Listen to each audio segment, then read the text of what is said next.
morning. Ang oras natin ay alas 10 na po ng umaga.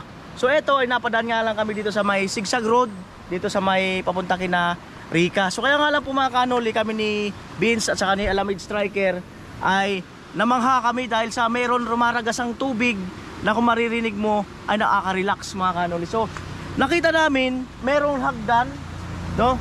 Hagdan. Ayun, may hagdan doon. Hagdan dating doon. So gusto po naming babain dahil na-amaze po kami na ipakita rin sa inyo yung kagandahan ng lugar, no? Kasi bihira na po yung ganito na parang may falls, may ganon, may river, ilog. So baba tayo mga kanoli.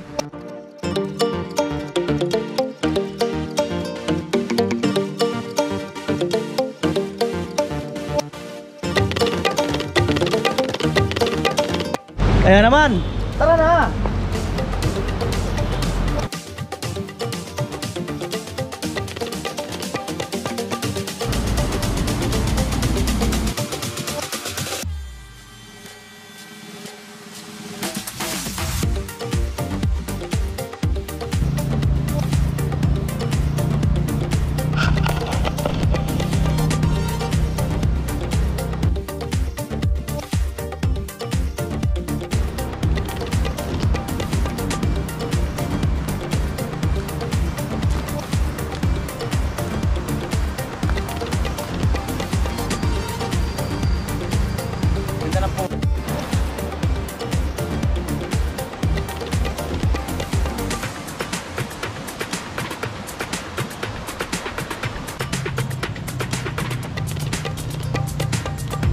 Mga kanoli, at eto, pababa pa lang kami ay talagang naririnig ko na yung malakas na agos.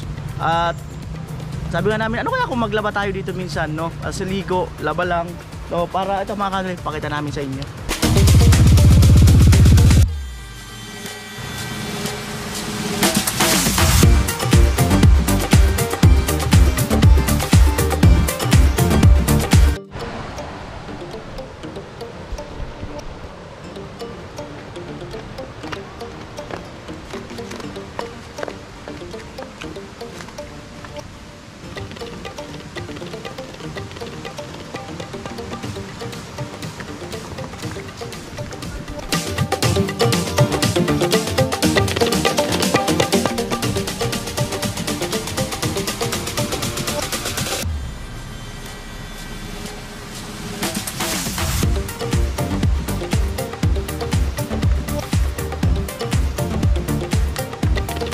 So ito, feeling ko talagang ginawa yung hagdan na yun para kung meron tayong mga kababayan na kung nung araw kasi, siyempre nung araw di pa naman okay yung riprap dito, talagang meron siguro tayong mga kababayan na nahihirapan bumaba. So ngayon nung ito ay niriprap na, nilagyan ng hagdanan para mapadali yung mga kababayan natin na gustong ma-experience yung ganda ng ilog, no? Ayan, tara!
gutom.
Kulang na ba?